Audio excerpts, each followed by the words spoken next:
Yeshua is Lord of the Sabbath, not its destroyer.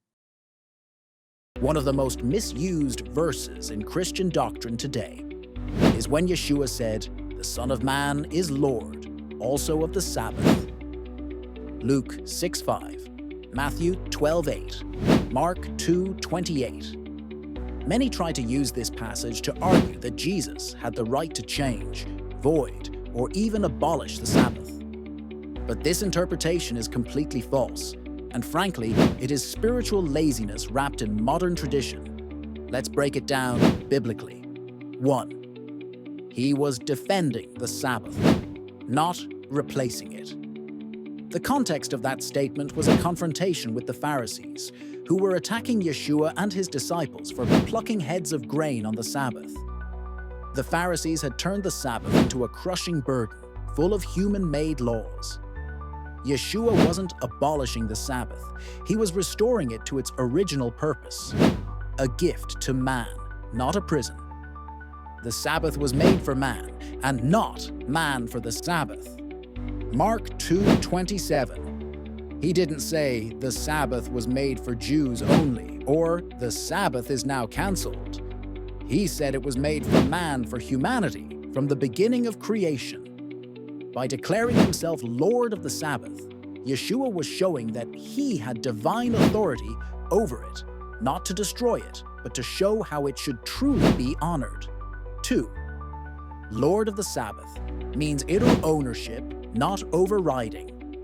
To be Lord of something means you own it, govern it, and care for it. It does not mean you destroy it.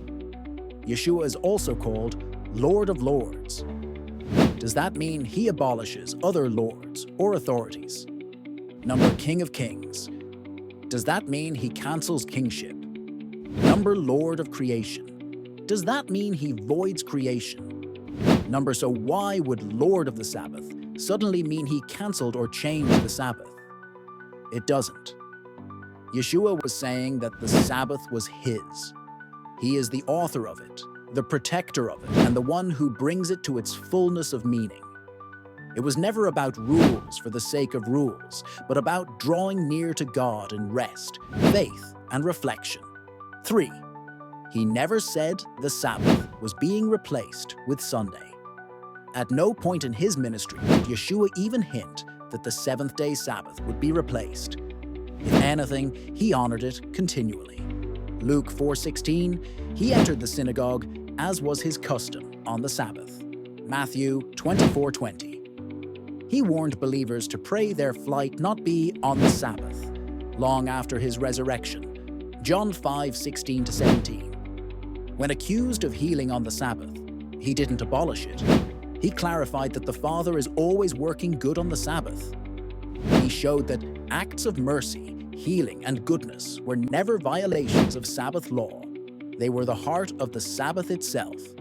If he had intended to abolish the Sabbath or create a new Lord's Day on Sunday, he would have clearly said so, but he didn't.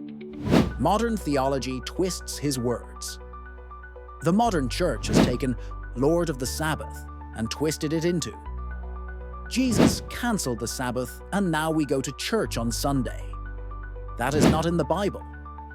That is doctrine made by man, passed down through Rome and accepted by millions without question. Yeshua said, "In vain they do worship me, teaching for doctrines the commandments of men." Matthew 15:9. This is exactly what has happened. A verse meant to show the Messiah's authority and love for the Sabbath has been turned into an excuse to destroy it. The truth, Yeshua exalted the Sabbath, not ended it. When he said he was Lord of the Sabbath, he was affirming that the Sabbath still matters. It belongs to him. He is the one who decides what it looks like, not the Pharisees, and certainly not Constantine or the Catholic Church. He came to show how to keep it rightly, not to abandon it. Do not think that I have come to abolish the law or the prophets. I have not come to abolish them, but to fulfill them. Matthew 5:17. To fulfill does not mean to end.